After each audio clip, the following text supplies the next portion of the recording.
आज की मुरली सुनते हैं 20 जून 2026। मीठे बच्चे, तुम्हारे पास अविनाशी ज्ञान रत्नों का अथाह खजाना है। तुम उसका दान करो। तुम्हारे दर से कोई भी वापस नहीं जाना चाहिए। प्रश्न, सर्व संबंधों की सैकरीन बाप अपने बच्चों को कौन सी श्रीमत देते हैं? उत्तर, मीठे बच्चे, अपना बुद्धियोग सब तरफ से हटाए। एक मुझे याद करते रहो। दुनिया की कोई भी वस्तु, मित्र, संबंधी आदि याद ना आए, क्योंकि इस समय सब दुख देने वाले हैं। विश्व का मालिक बनना है तो जरूर 63 जन्मों का हिसाब किताब चुकतू करने की मेहनत करनी पड़े। सब कुछ भूल अशरीर बन, तब हिसाब किताब चुकतू हूँ। मैं सर्व संबंधों की सैकरीन हूँ। ओम शांति। बाप दादा बच्चों से पूछते हैं, किसकी याद में बैठे हो? शिव बाबा की बुलंद आवाज़ में कहना चाहिए, शिव बाबा की याद में बैठे हैं। तुम बच्चे अर्थात आत्माओं का कनेक्शन है शिव बाबा से। तुम शिव बाबा के बनते हो इन द्वारा, क्योंकि शिव बाबा इनके द्वारा ही मिलते हैं। यह बीच में दलाल भी कहा जाता है। तुम्हारा दलाल से कोई कनेक्शन नहीं है। यह तो सिर्फ बीच में मार्फत है। लेन देन का सबका हिसाब किताब बाप से होना है, इनसे नहीं। इनका भी लेन देन बाप से है। यह भी इस बाप को कहते हैं, उस बाप को कहते हैं, बाबा मेरा सब कुछ आपका है। तुम्हें भी एक तो निश्चय यह है कि हम आत्मा हैं, और दूसरा यह भी निश्चय है कि हम आत्माएं अभी परमपिता परमात्मा से वर्षा ले रहे हैं। मनसा वाचा कर्मणा, तन मन धन से हम शिव बाबा के मददगार बनते हैं। यह सब कुछ शिव बाबा को अर्पण किया हुआ है। फिर शिव बाबा डायरेक्शन देते हैं, ऐसे ऐसे यह करो। इनको कहा जाता है श्रीमत। बाप खुद कहते हैं, मैं इस पुराने तन में प्रवेश करता हूँ। यह भी पतित से पावन बन रहे हैं। यह किसने कहा? शिव बाबा ने। यह भी पावन बन रहे हैं। इनका भी मेरे साथ हिसाब किताब है। इनके साथ कोई का हिसाब किताब नहीं है। तुम चिट्ठी लिखते हो, शिव बाबा केयर ऑफ ब्रह्मा बाबा, परंतु माया ऐसी है जो निरंतर याद करने नहीं देती है। बुद्धि और घड़ी घड़ी तोड़ देती है। अगर यही पक्का पुरुषार्थ करेंगे तो फिर दूसरा सब कुछ भूल जाएगा। शरीर भी भूल जाएगा। यह शरीर होगा, परंतु आत्मा को इन सब चीज़ों से नफरत होगी। यह अवस्था जमाने की प्रैक्टिस करनी होती है। अंत में हमको अपना शरीर भी याद ना पड़े। बाप कहते हैं, अपने को अशरीरी समझ, मुझ बाप को याद करो। मैं सदैव अशरीरी हूँ। तुम भी अशरीरी थे, फिर तुमने पाठ बजाया, अभी फिर तुमको पाठ बजाना है। यह मेहनत है। विश्व का मालिक बनना कोई कम बात है क्या? मनुष्य ही विश्व का मालिक बन सकता है। यह देवताएं भी मनुष्य है, परंतु उनको देवी गुण वाले देवता कहा जाता है। लक्ष्मी नारायण विश्व के मालिक थे। इन्हों को अपने बच्चे होंगे, वही उनको माँ बाप मानेंगे, परंतु आजकल मनुष्य अंधश्रद्धा से इन लक्ष्मी नारायण को तौमेव माता च पिता कहते हैं, पर वास्तव में यह महिमा है शिव बाबा की। देवताओं की महिमा गाते हैं आप सर्वगुण संपन्न, परंतु उन्हों की पूजा क्यों करते हैं यह किसको भी पता नहीं है। अभी तुम ऐसी महिमा नहीं गाएंगे कि तुम माता पिता, हाँ तुम जानते हो शिव बाबा वह निराकार परम पिता परमात्मा है। उनसे ही सुख घनेरे मिलते हैं। बाकी जो भी संबंधी आदि हैं उनसे दुख ही मिलता है।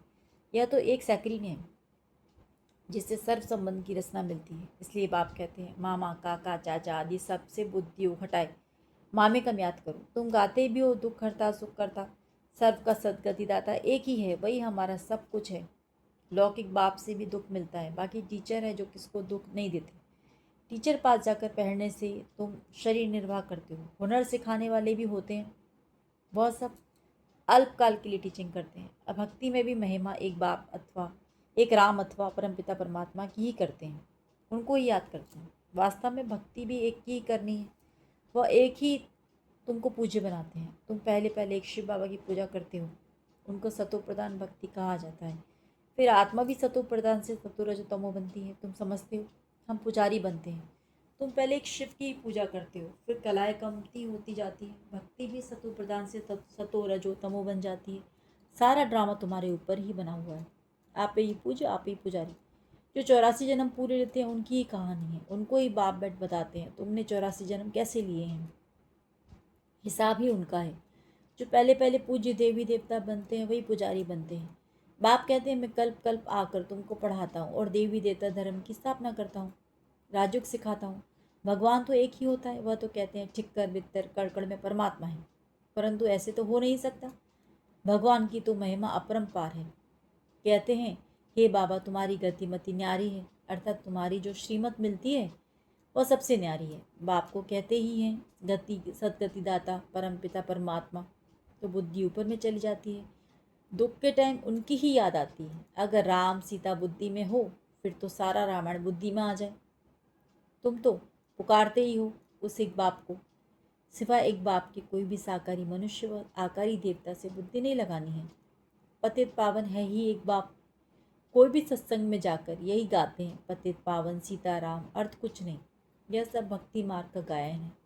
सब रावण की जेल में है, भक्ति मार्ग में बहुत भटकते हैं। यहाँ भटकने की कोई बात नहीं।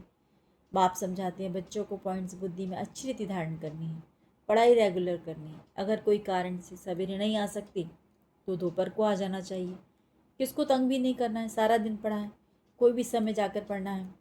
यह बच्चियाँ सुबह से लेकर शाम तक सर्विस पर हैं, सारा दिन सर्विस स्टेशन खुले हुए हैं। कोई भी आए उनको रास्ता बताना है। पहले पहले तो बताना है, विचार करो तुमको दो बाप हैं, दुख में पारलौकिक बाप को याद करते हैं ना। अभी शिव बाबा कहते हैं मामे कब याद करो, मौत तो सामने खड़ा है। यह वही महाभारत लड़ाई है। भले बड़े पदमपति करोड़पति हैं, बड़े बड़े मकान आदि बनाते हैं, परंतु वह रहने थोड़े ही हैं, यह सब टूट जाने हैं। वह समझते हैं कलयुग की आयु लाखों वर्ष है। इनको कहा जाता है घोर अंधियारा। कोई के पास पैसे हैं, पूछते हैं मकान बनाएं। बाबा कहेंगे पैसे हैं तो भल बना लो, पैसे भी तो मिट्टी में मिल जाने हैं। यह तो टेम्परेरी है, नहीं तो यह पैसे, यह सब पैसे भी चले जाएंगे, कुछ भी रहेगा नहीं। भल बनाओ, फिर उसमें गीता पाठशाला का प्रबंध रखो। जो तुम्हारे दर पर कोई भी आए उनको भिक्षा ऐसी दो जो उनको एकदम विश्व का मालिक बना दो। तुम्हारे पास अथाह ज्ञान धन है, इतना कोई के पास नहीं है। तुम्हारे पास सबसे साहूकार वह है जिनके पास बहुत ज्ञान रत्न बुद्धि में भरे हुए हैं। कोई भी आए तो तुम उनकी झोली भर दो। तुम्हारे पास इतना खजाना है, सिर्फ यह बोर्ड लगा दो, आओ तो हम आपको सदा सुखी स्वर्ग का वर्षा पाने का रास्ता बताएं। परंतु बच्चों में वह नशा नहीं रहता, यहाँ नशा चढ़ता है, बाहर जाने से भूल जाते हैं। शौक होना चाहिए, कोई भी आए उनको रास्ता बताएं जो बेड़ा पार हो जाए। तुम्हारे पास बहुत भारी धन है, कोई भी भिखारी आए व लखपति आए तो तुम उनको भी बहुत रत्न दे सकते हो। बाबा यहाँ नशा चढ़ाता है, फिर सोडा वाटर हो जाता है। बाबा तुम्हारी अविनाशी ज्ञान रत्नों से झोली भर देते हैं, परंतु नंबरवार हैं, किसकी तकदीर में है तो पूरी रीति धारण कर लेते हैं। बाबा कहते हैं कोशिश कर तुम निरंतर याद में रहो। ऐसे नहीं कि सेंटर में जाकर एक जगह बैठना है, नहीं, चलते फिरते जो भी समय मिले बाप को याद करते रहना। हथ काट दे दिल अर्थात बुद्धि का योग बाप के साथ हो। बाप की याद से तुम्हारा बहुत कल्याण होगा। 21 जन्म के लिए तुम साहूकार बन जाते हो। बेहद का बाप बेहद का वर्षा देते हैं। बाप स्वर्ग का अंदर रखे। बाप कहते हैं अब मुझे याद करो तो तुम्हारी आत्मा सतोप्रधान बन जाएगी। बाप को याद करेंगे तो नशा चढ़ेगा। हमारे जैसा धनवान सृष्टि में कोई नहीं है। बाप ही याद नहीं होगा तो धन कहाँ से आएगा। स्वर्ग में तो तुम बच्चों का अपार सुख मिलता है। शास्त्रों में तो कितनी दंत कथाएं लिख दी हैं, गाते भी हैं, राम राजा राम प्रजा, धर्म का उपकार है। फिर कहते हैं राम की सीता चुराई गई, बंदरों की सेना ली। आगे खुद भी पढ़ते थे, कुछ भी समझते नहीं थे, अब कितना समझ में आता है। कितनी वंडरफुल बातें लिखी हैं। बाप कहते हैं मुझे प्रकृति का आधार लेना पड़ता है। त्रिमूर्ति में भी ब्रह्मा विष्णु शंकर दिखाते हैं, परंतु यह भी समझते नहीं कि विष्णु कौन है, कहाँ के रहने वाले हैं। विष्णु के मंदिर को नर नारायण का मंदिर कहते हैं, परंतु अर्थ कुछ नहीं समझते हैं। विष्णु के यह दो रूप लक्ष्मी नारायण है जो सत्युग में राज्य करते थे। अभी तो मनुष्य से देवता बन रहे हो। कोई भी आए तो बोलो यह ब्रह्मा कुमार कुमारियाँ हैं, तो प्रजापिता ब्रह्मा सबका बाप हुआ। बहुत ढेर की ढेर प्रजा है, नाम तो सुना है ना। भगवान ने ब्रह्मा द्वारा ब्राह्मण रचे। बाप ने जरूर बच्चों को वर्षा तो दिया होगा ना। तुम बच्चों को विश्व का मालिक बनाते हैं, तुम शिव बाबा से वर्षा पाते हो। एक है लौकिक बाप, दूसरा है पारलौकिक बाप। अब यह तुमको अलौकिक बाप मिला है। यह तो जौहरी था, या थोड़े ही कुछ जानता था। इनके लिए कहते हैं इनके बहुत जन्मों के अंत के जन्म के भी अंत में मैं इनमें प्रवेश करता हूँ। वानप्रस्थी बनने का रिवाज भी भारत में है। 60 वर्ष के बाद गुरु के पास चले जाते हैं। बाप इनमें प्रवेश कर कहते हैं अब तुमको घर चलना है। मुक्ति सब चाहते हैं, परंतु मुक्ति को जानते कोई भी नहीं। ब्रह्मलीन तो कोई हो नहीं सकता। यह तो सृष्टि का चक्र फिरता ही रहता है, सबको पाठ बजाना ही है। कहते हैं वर्ड की हिस्ट्री ज्योग्राफी रिपीट, यह अनादि ड्रामा बना हुआ है। 84 जन्मों का पाठ तुमको बजाना ही है। यह ज्ञान डांस होती है, वो लोग फिर डमरू बजाते हैं। अब सूक्ष्म वतनवासी शंकर डमरू कैसे बजाएंगे। बाप ने समझाया है तुम बंदर निसल थे तो तुम बंदरों की सेना ली। तुम्हारे आगे बाबा ज्ञान का डमरू बजा रहे हैं, तुमको ज्ञान देते हैं। अभी तुम्हारी सूरत और सीरत दोनों पलटा रहे हैं। काम चिता पर बैठ तुम काले हो गए हो, बाबा फिर तुमको ज्ञान चिता पर बिठाए, सूरत और सीरत दोनों पलटाए, सांवरे से गोरा बना देते हैं। यहाँ बाबा कितना नशा चढ़ाते हैं। फिर नशा गुम क्यों होना चाहिए। अच्छा, मीठे मीठे से खिलते बच्चों प्रति माता पिता बाप दादा का याद प्यार और गुड मॉर्निंग। रूहानी बाप की रूहानी बच्चों को नमस्ते। हम रूहानी बच्चों की रूहानी बाप दादा को याद प्यार गुड मॉर्निंग और नमस्ते। सदा रहेंगे हंसते, बन जाएंगे फरिश्ते। धारणा के लिए मुख्य सार पहला है, बाप ने जो अथाह ज्ञान का धन दिया उसे धारण कर स्वयं भी साहूकार बनना है और सबको ज्ञान दान भी करना है। जो भी आए उसकी झोली भर देनी है। दूसरा है, बाप की याद से ही कल्याण होना है, इसलिए जितना हो सके चलते फिरते बाप की याद में रहना है। सर्व संबंधों की रचना एक बाप से लेनी है। वरदान, सदा बिजी रहने की विधि द्वारा व्यर्थ संकल्पों की कंप्लेंट को समाप्त करने वाले संपूर्ण कर्मातीत भव। संपूर्ण कर्मातीत बनने में व्यर्थ संकल्पों के तूफानी विघ्न डालते हैं।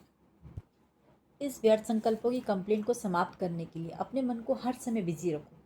समय की बुकिंग करने का तरीका सीखो। सारे दिन में मन को कहाँ कहाँ बिजी रखना है, यह प्रोग्राम बनाओ। रोज अपने मन को 4 बातों में बिजी कर दो। पहला है मिलन, मिलन मतलब रूह रेहान। दूसरा है वर्णन, वर्णन मतलब सर्विस करना। और तीसरा है मगन, मतलब बाबा की जो बातें हैं, मुरली है, उसमें मगन हो जाओ, बाबा की याद में मगन हो जाओ। और चौथा है लगन। इससे समय सफल हो जाएगा और व्यर्थ की कंप्लेंट खत्म हो जाएगी। स्लोगन, सफलता को परमात्मा बर्थराइट समझने वाले ही सदा प्रसन्नचित्त रह सकते हैं। यह व्यक्त इशारे, सदा हर्षित रहने के लिए अपनी नेचर को सरल बनाओ, सहनशील बनो। सरलता लाने के लिए सिर्फ एक बात ध्यान पर जरूर रखनी है, अपनी स्थिति स्तुति के आधार पर ना हो। कई बच्चे कर्तव्य के फल की इच्छा ज़्यादा रखते हैं, इसलिए जब स्तुति नहीं होती तो स्थिति हलचल में आ जाती है। निंदा होती है तो निधन के बन जाते हैं।